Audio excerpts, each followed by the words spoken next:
Okay, thanks for the invitation to present on making great silage out of clover.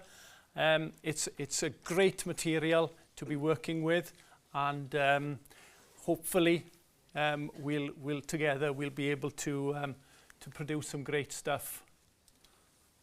So first of all, we have to ask ourselves, what is silage? So silage is forage preserved in the absence of air. So regardless of what we make that silage from, these rules follow. Okay, so preservation of silage depends on a low pH, fermentation acids, and the absence of oxygen. And I stress that one a lot, an absence of oxygen.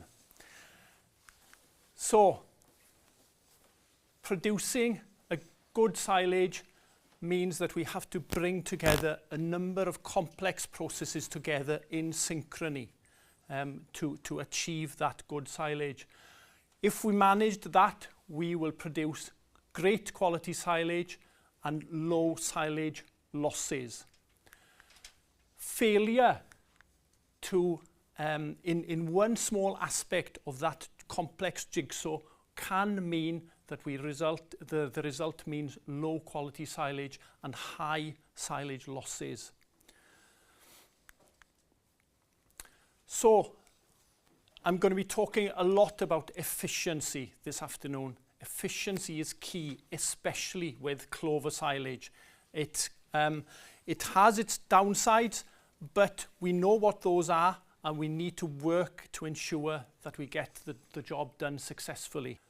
Right, so losses will occur at all stages of the ensiling process. So in the field, we've got leaf loss, leaf that's falling to the ground, it's been blown away by the forager, and we've got microbial deterioration whilst we're wilting that forage.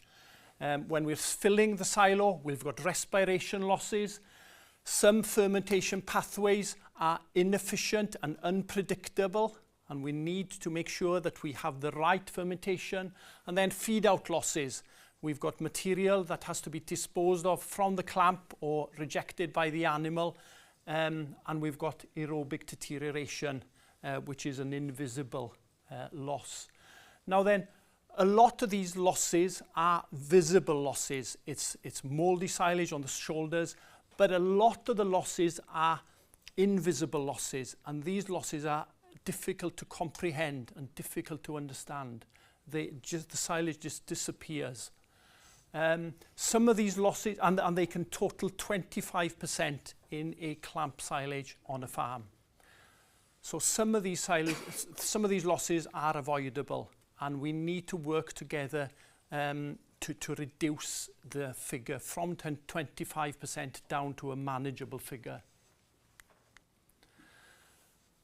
So, trying to understand these invisible losses.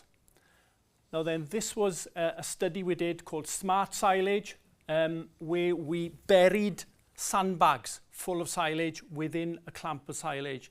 You can see the silage there. It was perfectly made. There's no shoulder waste, no surface waste there. It was well sealed, barrier film there, side sheets. It couldn't be better. So in every bag, there was 5 kilos of silage. When we dug down to retrieve them. The weight of one of the bags there, 4.5 kilos when we retrieved it 3 months later. So 5 kilos has gone down to 5 kilos down to 4.5. It was perfectly good silage, lovely silage, no waste at all. But 10% of the weight has disappeared. Where has it gone? So that's respiration and fermentation losses in a perfect silage. Imagine if that was less than perfect silage. The losses would be far higher than 10%. So it soon adds up to 25.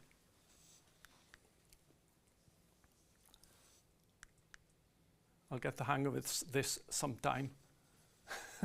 Okay, so yeah, we buried some in the middle and some on the surface. So you can see the average in the middle was 7.5% loss. On the surface, where we have less dense material, more air penetrating, we've got a much higher loss then. Okay, moving on to clover. So red clover, perennial ryegrass sward. Now then, this is an example of a study done at Aberystwyth. So these are the yields of a red clover ryegrass sward, either established after ploughing or after direct drilling. And we've also got the plots of the existing sward that we've continued with as comparison. And you can see the yields of the forage there over the first harvest year. So 4 cuts of silage producing 17 tonnes of dry matter per hectare. Remember, this is with no nitrogen applied. So no nitrogen and no slurry either. That's all fixed nitrogen. It's producing 3 tonnes of crude protein per hectare. So if we put a monetary value on that fixed nitrogen, in terms of bag nitrogen, that's nearly £500 per hectare. But let's think of it the other way. What would that 3 tonnes of crude protein per hectare do in your diet? How much soya could you save? And what would the financial price of that soya be, what you're saving there? So, regardless of what forage we're trying to ensile, we need to start with good quality stuff. So we need optimum soil nutrients so that we get decent yields. We need to cut at the optimum date, so high D-value protein and sugar, low nitrates, and we need to avoid contamination. And as the D-value of our silage increases, so does our milk yield.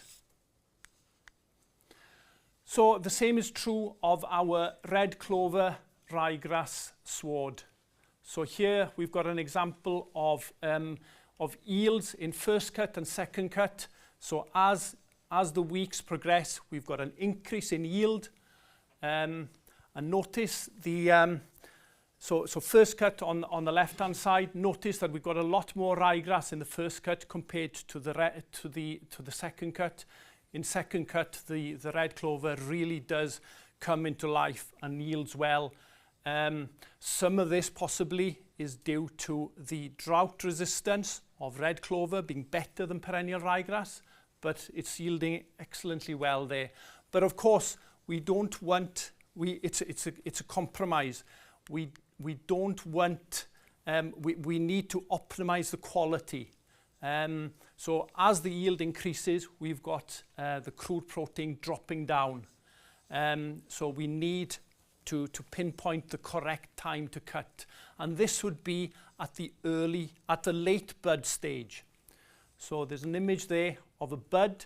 So that is the flowering point just before flowering in effect. So the late bud stage.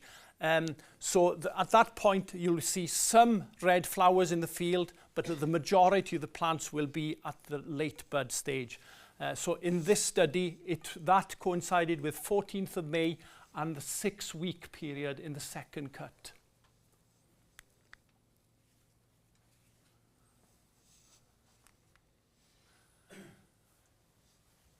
So we're ready to harvest in the field.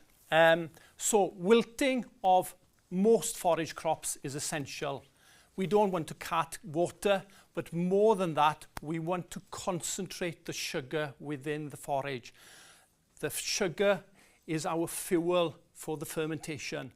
And white clover and red clover, you can see the data there, has only half the sugar of ryegrass.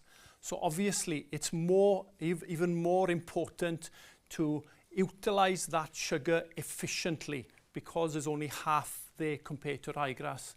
As we dry the crop, we concentrate it. The other point is that clovers, white and red clover, has a high buffering capacity. So if we can dry it, it combats those issues as well.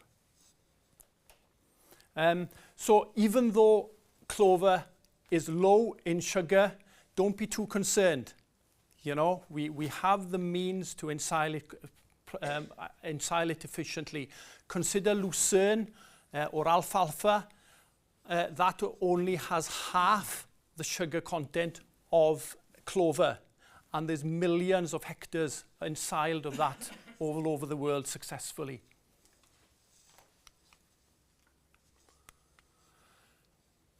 So we need to wilt rapidly. How do we do that? We use a spreader mower. We need to get the sun and wind working on that on that forage immediately. There's no point having it in a swath. It's not doing anything there. So get it spread immediately. So we've got some data here showing this is perennial ryegrass, either swathed or spread. So it was cut at 9 o'clock in the morning, and by 5 o'clock, the spread material is up at 27% dry matter and close to being ready to ensile, whereas the swath material is going to sit there until tomorrow, leading to inefficiencies and dry matter loss. So we need to aim for 30% dry matter. So this is the sweet spot. So at 30% is where we have least waste. That says that it's in a well-managed grass silage system. I would argue that that is a very well-managed system with such low losses. Remember, that doesn't include feed-out losses, so that could add another 10% to your figure there. Notice how the field losses increase after 30%. So that is lost leaf material that falls to the ground or is blown away by the forager. So in a bale system, maybe the losses will be slightly less, but it's still a concern, and you still need to be careful. And that's where we need to take care with clover. So clover have fragile leaves. So that's where the goodness is. That's where the high quality is, in the leaf of the clover. So we don't want to knock it around. That's why we're using spreader mower, so we don't have to head it. So some data here showing the losses in red clover, white clover and lucerne compared to perennial ryegrass, and you can see, yes, the losses are considerably higher. So that's why we need to take care. So on the right-hand side, we've got 3 different mowers. We've got no conditioner, we've got steel time conditioner, and a rubber roller conditioner. You can see the no conditioner has a lower loss than the steel time conditioner, but doesn't do as an effective job at wilting the crop. So the rubber roller conditioner is one designed for legumes. It's rubber rollers, obviously, and the stems, it crushes the stems as it passes through and leaves the leaf intact. So when we rake, you need to rake at a low rev to avoid damage. And if you can do the raking when the dew is still on the crop, that would be good because it keeps the leaf intact. Of course, we have these mergers like this one in the image is becoming more and more common now. They are machines designed for legumes. They are gentle on the crop. So that's one option. So filling the clamp, expelling air, it is critical. So remember that we're dealing with a crop that has low sugars and we need to conserve those and use them efficiently. So expelling air, critical. We need a high density. We need as much forage within each meter cubed as possible so there's less air in there. How to do this? We need thin layers of forage. We need to maximize tractor weight throughout the filling process, not just at the end, throughout it all, and we need to adjust chop length accordingly. So, moving on to the fermentation. This is the process that converts the sugars in the plant into acids that will preserve the silage. So, it's a natural process. We can leave the bugs that are naturally occurring on the forage, on the clovers to do the job for us. But it's unpredictable and it's inefficient. We need to take charge of the situation. And, you know, otherwise it's guesswork. And I'm not comfortable with that. So, this shows the pH drop in a silage clamp as time progresses, days along the bottom, showing the pH. So as time progresses, the bacteria on the plant will utilize the sugar, convert those sugars into acid, and acidify or drop the pH within the clamp. So it's done a reasonable job. It's down to 4.6 by 2 days. You know, the question is, would you be happy with that? Seems to have done a reasonable job. Why on earth am I showing you an image of a bulk tank? Now then, this is something hopefully you can relate to. You spend a lot of time daily making sure that the temperature of your milk drops in sufficiently.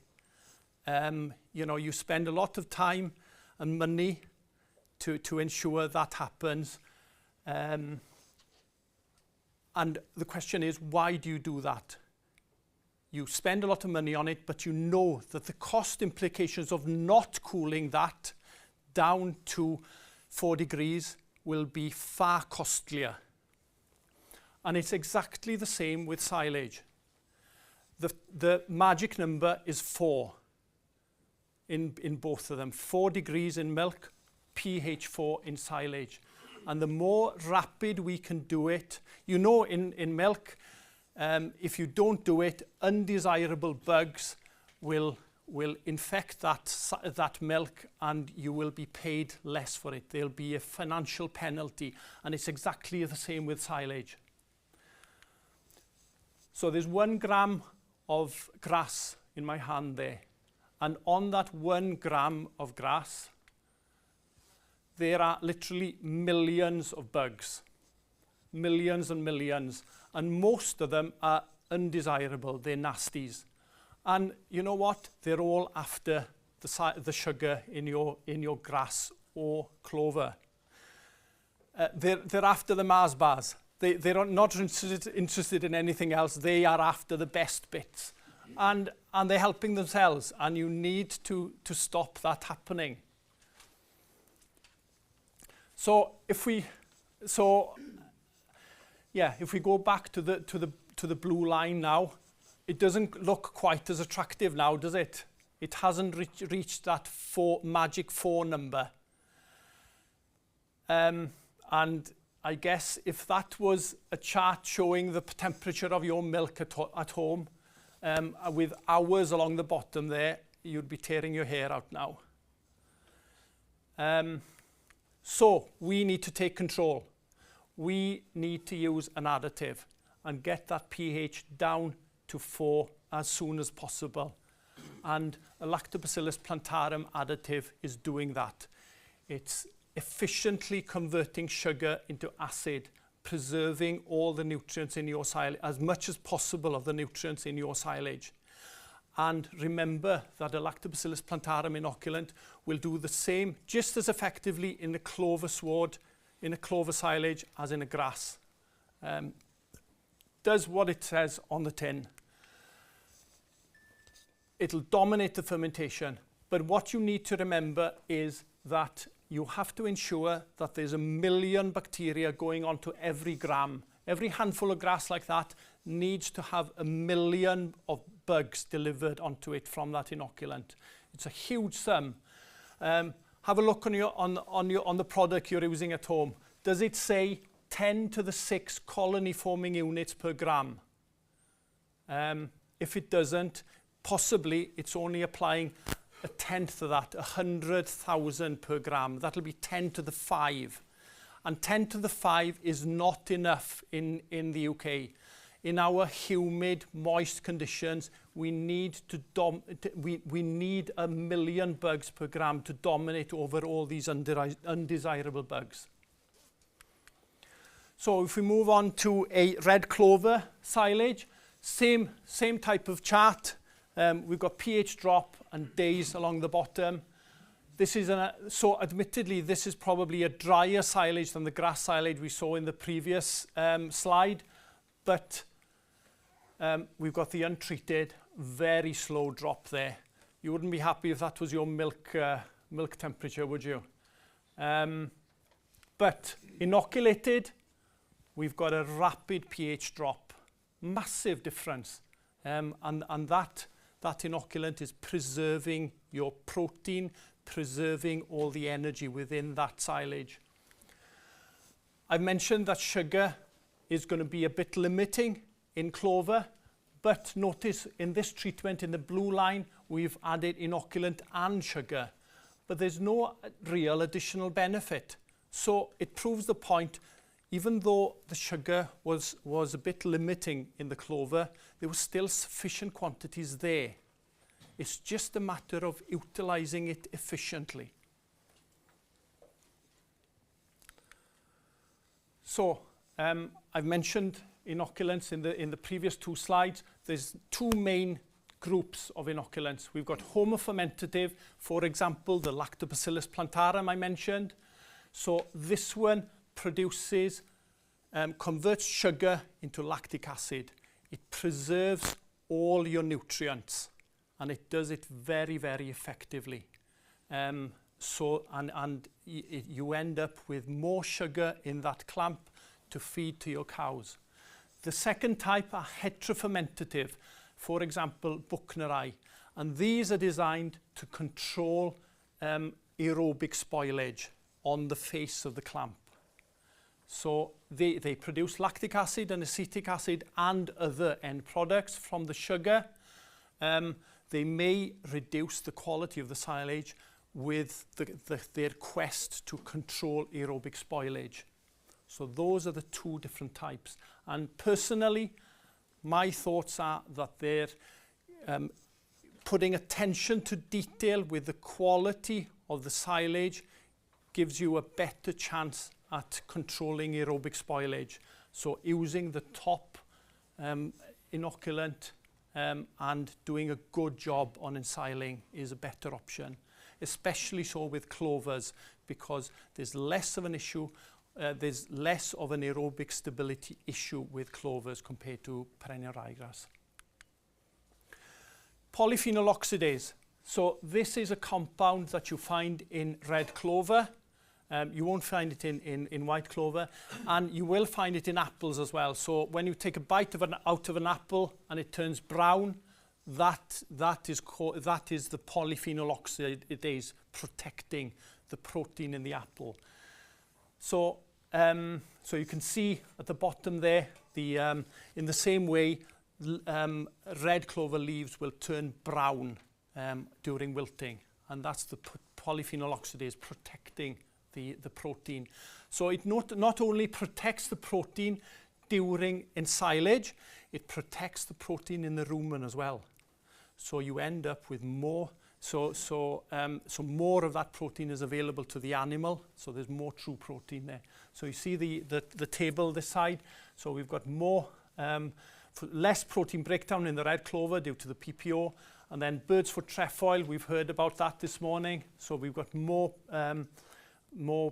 less protein breakdown there because of tannins protecting the protein. So silo sealing, we need to seal the clamp as soon as possible and exclude all the oxygen. So this means we have to use side sheets and a lot of top weight.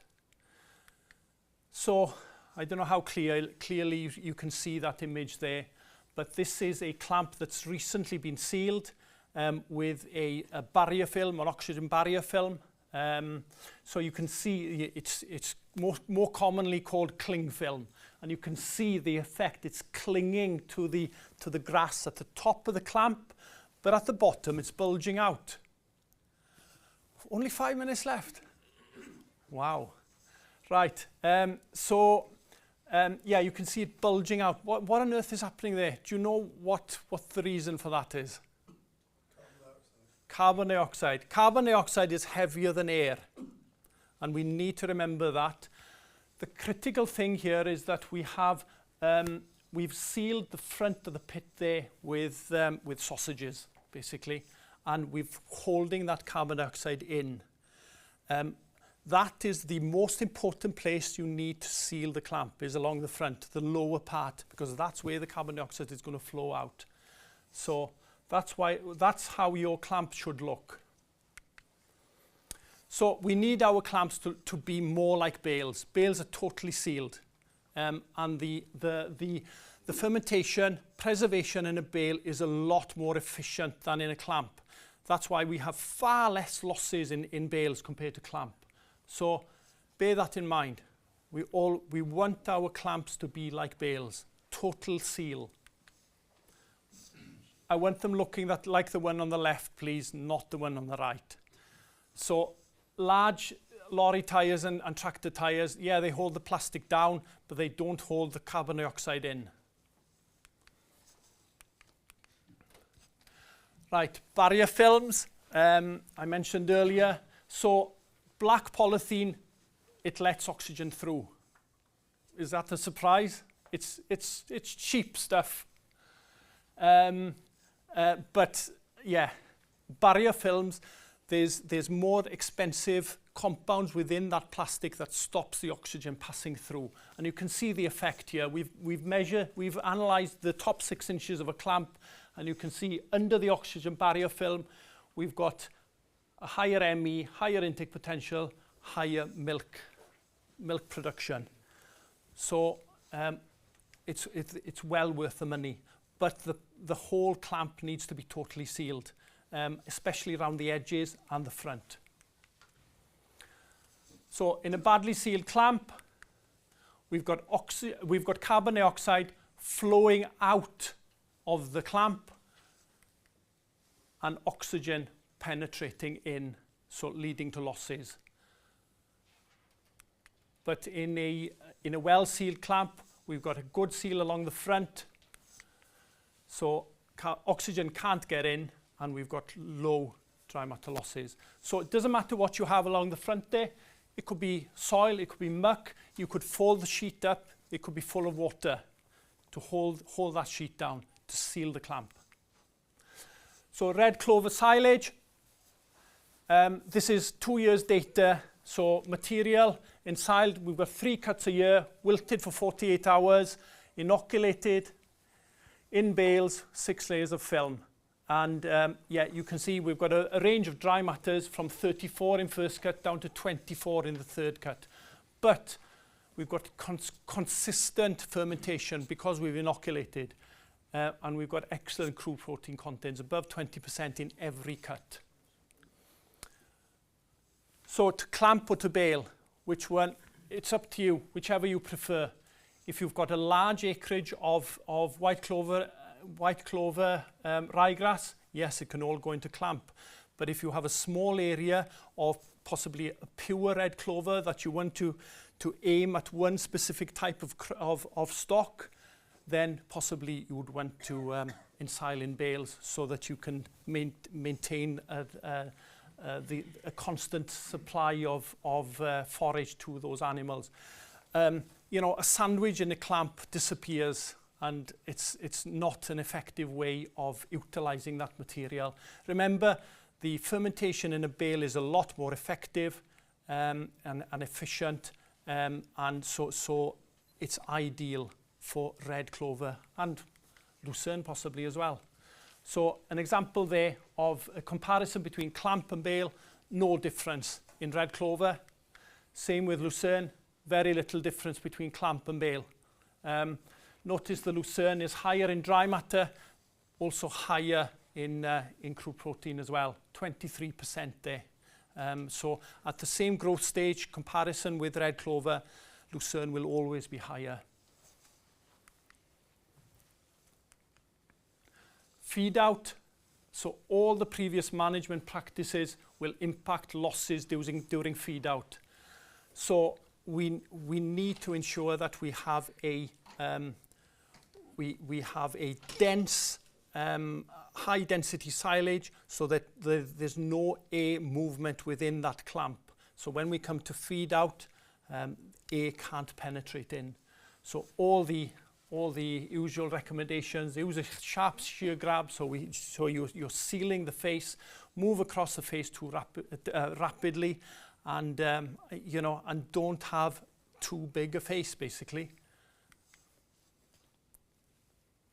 Multi-cut systems. So multi-cut systems do suit legumes more than the conventional 3-cut system.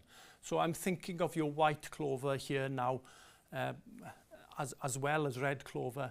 So the tendency, if you have a high yielding first cut, it's going to shade out the white clover and it will kill it. So we need frequent cuts to maintain that white clover or red clover within the sward. So we are maximizing quality without compromising on the yield. So here's an example of some silage at Aberystwyth where we compared early May and mid-May cutting. So mimicking the first cut of a multi-cut compared to a conventional. You can see the difference in the quality there. So we've got 12 ME compared to 11. So there's 10 days difference between these. Not much, but a drop of 1 unit of ME. We've got a higher protein and actually, interestingly, a higher sugar in the first cut. There's always this assumption, oh, let's wait a little bit more because the sugar contents will increase. It's you know, always test your forage to ensure that it has enough sugar, but it doesn't always follow that it'll continue going up. But the interesting thing is that the dry matter losses, so this was on a small scale, so in glass jars, so a much more efficient system than in a clamp, so the losses are going to be low. But the important thing to consider is that we've got 50% more loss in the later cut. Why is that? Because we've got a lot more stem in there. We weren't able to compact it as much. There was more air left within the silage between the grass particles. So the loss, it's much more easy to compact leaf compared to stem.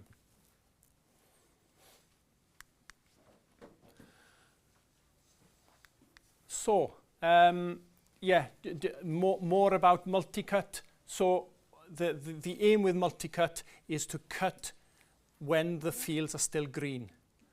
So when you cut them, there are still tillers on the ground ready to grow.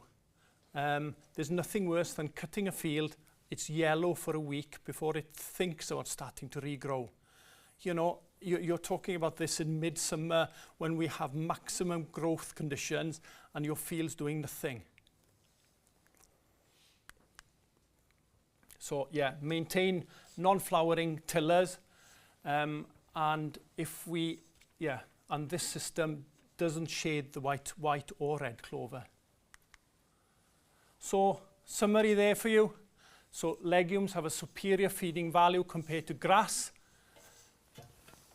Higher protein energy, higher intake. They fix nitrogen. Some, well, yeah, red clover and lucerne, deeper rooting than grass, so can tolerate drought. But we have to take care. We've got the high buffering capacity and low sugar to contend with. We need to protect those leaves, so don't bash it about and use an additive. And going back to those 3 things at the start, to achieve good quality silage, we need to exclude all the oxygen, we need lactic acid, and we need a low pH. Okay, thank you.